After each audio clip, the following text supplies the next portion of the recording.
Hello नमस्कार दोस्तों, स्वागत है आप सभी का आपके अपने YouTube channel LR classes Alwar पर।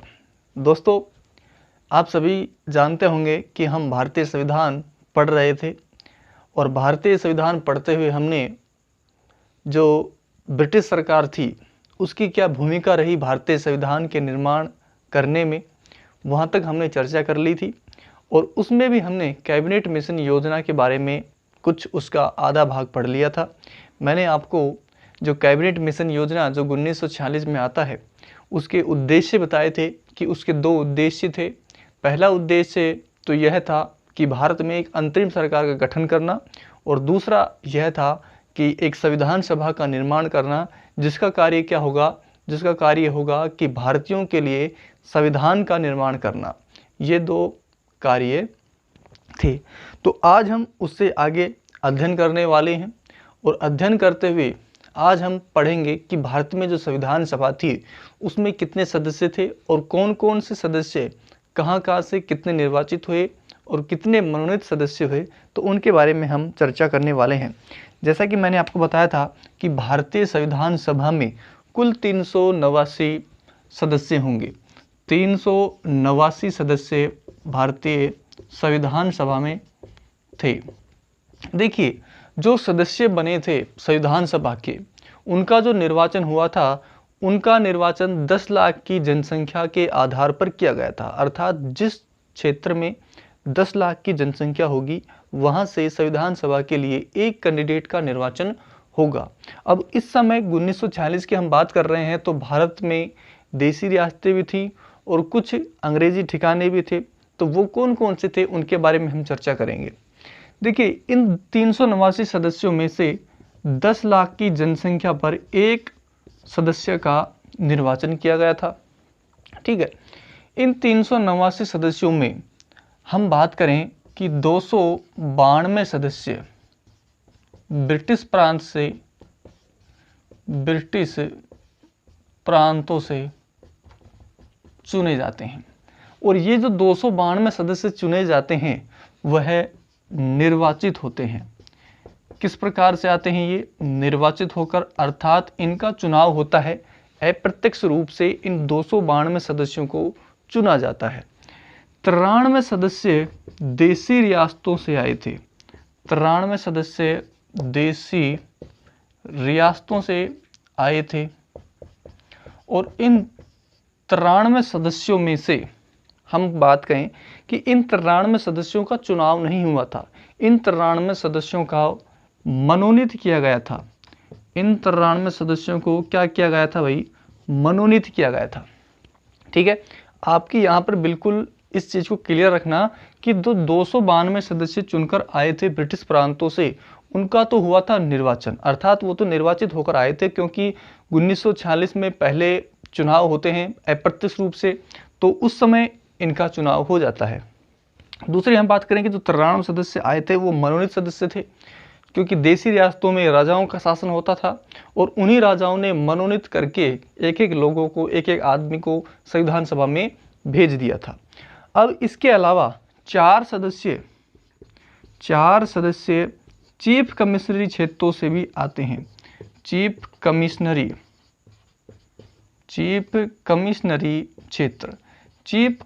क्षेत्र क्या है? वे क्षेत्र जहां से अंग्रेज अधिकारी या अंग्रेज अपना सीधा नियंत्रण भारतीयों पर रखते हैं उनको चीफ कमिश्नरी क्षेत्र कहा जाता है।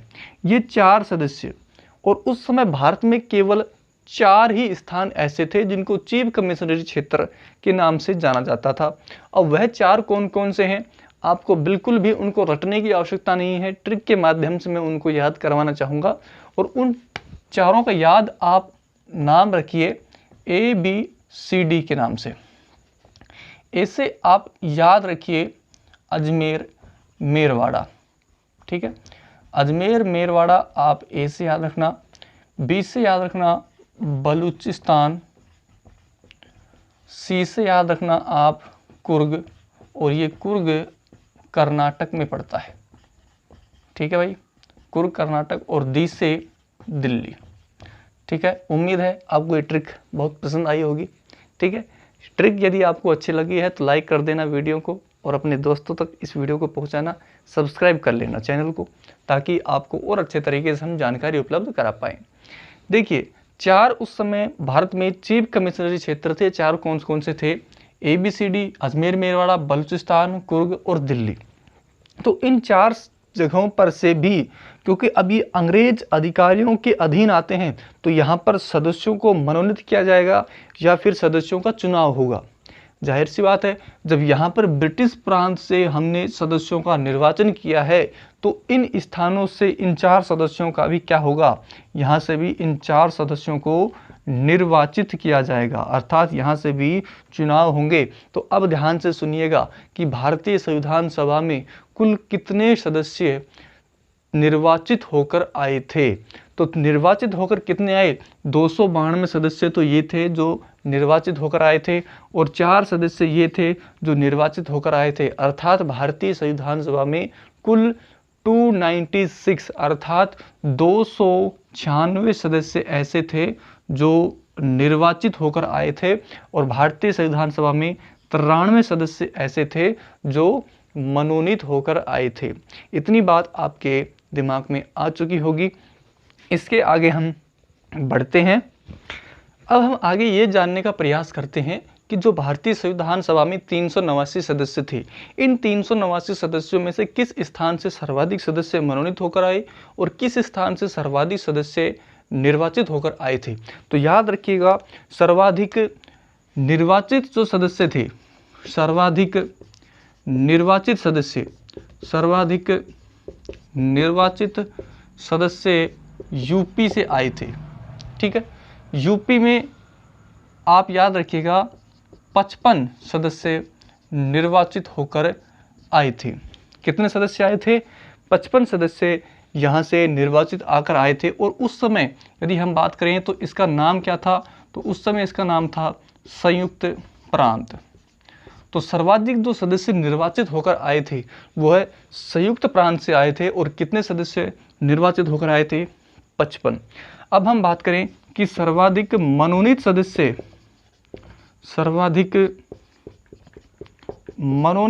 कहाँ से आए? तो सर्वाधिक जो मनोनीत सदस्य है वह आए थे मैसूर से। कहाँ से आए? मैसूर। और मैसूर कहाँ पड़ता है? यह पड़ता है कर्नाटक में। और यहाँ से 7 सदस्य मनोनीत होकर आए थे, जो संविधान सभा में सर्वाधिक मनोनीत होने वाले सदस्यों वाला स्थान है। तो इन दोनों पॉइंटों को आप याद रखना बहुत ही इम्पोर्टेंट है। देखिए, राजस्थान से जो अजमेर मेरवाड़ा था वह एक चीफ कमिश्नरी प्रांत था अंग्रेजों के लिए। तो वहाँ से एक सदस्य का निर्वाचन होता है, और उस सदस्य का नाम आप याद रखिएगा, मुकुट बिहारी वाजपेयी। मुकुट बिहारी वाजपेयी का निर्वाचन होता है। और ये कहाँ से होता है? तो यह अजमेर मेरवाड़ा से होता है। तो इस चीज़ को आप अच्छी तरीके से याद रखना कि राजस्थान से एकमात्र निर्वाचित होने वाले सदस्य कौन थे? तो मुकुट बिहारी वाजपेयी थे। और ये कहाँ से निर्वाचित हुए थे? अजमेर मेरवाड़ा से हुए थे। इन चीज़ों को आप ध्यान से याद रखना। इनका जो चुनाव हुआ था, पहला आम चुनाव यदि हम बोलें तो जुलाई 1946 में संविधान सभा के सदस्यों के लिए चुनाव हुए थे। और जो चुनाव का जो सीट रखी गई थी कि किस आधार पर सदस्य चुने जाएंगे, तो 10 लाख की जनसंख्या पर एक सदस्य का निर्वाचन होना था। और उस समय भारत की जनसंख्या लगभग 40 करोड़ के आसपास थी। इसीलिए भारतीय संविधान सभा में कुल 389 सदस्यों का चुनाव किया गया था। और इन 389 सदस्यों को मैंने आपको बताया, जिसमें से 296 सदस्यों पर चुनाव होता है, 93 सदस्य देशी रियासतों से थे। और अब हम इन 389 की जो सदस्य हैं इनकी जान लेते हैं कि दलीय स्थिति, अर्थात किस दल से कितने सदस्य थे, इसके बारे में भी हम जान लेते हैं। तो याद रखना आप दलीय स्थिति के बारे में। तो दलीय हम बताते हैं कांग्रेस के बारे में सबसे पहले। तो कांग्रेस से सर्वाधिक सदस्य भारतीय संविधान सभा में थे, और कितने थे? 208 सदस्य इसमें शामिल थे। बात करें इसमें मुस्लिम लीग की, तो मुस्लिम लीग के इसमें 73 सदस्य थे। कितने सदस्य थे? 73 सदस्य थे। और बात करें हम अन्य सदस्यों की, तो अन्य दल की यदि हम बात करें तो अन्य दलों से 15 सदस्य थे। तो कुल मिलाकर इतने सदस्य जो थे वह 389 सदस्यों में से शामिल थे। देखिए अब बात करें कांग्रेस की हमारे यहाँ पर बात आई है। तो कांग्रेस की स्थापना कब होती है, कांग्रेस उस समय क्या थी, तो उस समय भारतीयों की अंग्रेजों से रक्षा करने के लिए, भारतीयों के हितों की रक्षा करने के लिए अंग्रेजों से बनाई गई एक संस्था थी। ठीक है, कौन थी, कांग्रेस। कांग्रेस की स्थापना यदि हम आपको बताऊं कि कांग्रेस की स्थापना क्या थी, तो कांग्रेस के बारे में आप यहाँ पे थोड़ा सा लिख लीजिए। कांग्रेस की जो स्थापना है, कांग्रेस की जो स्थापना थी वह स्थापना कब होती है, तो कांग्रेस की स्थापना 28 दिसंबर, कांग्रेस की स्थापना 28 दिसंबर 1885 को की जाती है। 28 दिसंबर 1885 को कांग्रेस की स्थापना की। और इस समय भारत में जो वायसराय थे, भारत में इस समय जो वायसराय थे, भारत में इस समय वायसराय कौन थे, लॉर्ड डफरिन थे, लॉर्ड डफरिन। ठीक है, कहा जाता है कि कांग्रेस डफरिन के दिमाग की उपज है, ऐसा कहा जाता है। कांग्रेस के संस्थापक कौन थे, तो कांग्रेस के संस्थापक आप याद रखना A.O. ह्यूम को कांग्रेस का संस्थापक कहा जाता है। किसको, A.O. ह्यूम को। कांग्रेस की स्थापना किस स्थान पर की गई थी, तो स्थान का नाम भी आप याद रखना, गोकुल तेजपाल संस्कृत महाविद्यालय, जो कि मुंबई में पड़ता है। ठीक है, लिख देता हूं मैं, गोकुल संस्कृत तेजपाल महाविद्यालय। और यह कहाँ था, यह आपका बम्बई में था और ये वर्तमान में है मुंबई। तो इतनी जानकारी आप याद रखना।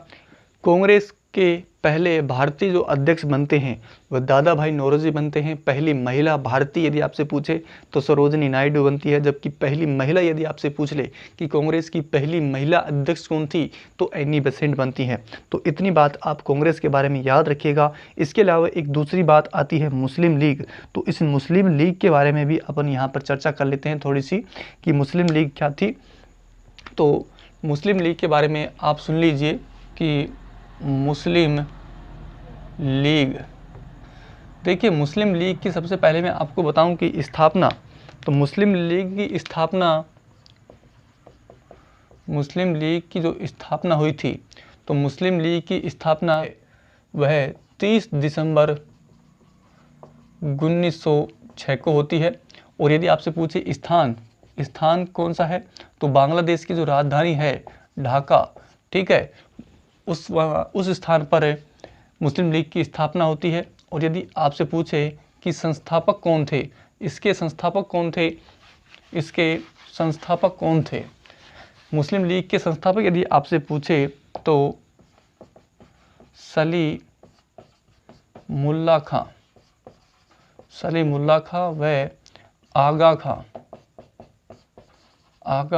खां ने इसकी स्थापना की थी। कई लोग इस मुस्लिम लीग की स्थापना में मोहम्मद अली जिन्ना का नाम बता देते हैं, लेकिन साथियों याद रखना मोहम्मद अली जिन्ना नहीं थे। मोहम्मद अली जिन्ना, आपको बताऊं कि मोहम्मद अली जिन्ना तो भारतीय संविधान सभा के सदस्य ही नहीं थे। इसके अलावा महात्मा गांधी और B.N. राव भी, जो कि भारत के पहले संवैधानिक सलाहकार थे, वो भी भारतीय संविधान सभा के सदस्य नहीं थे।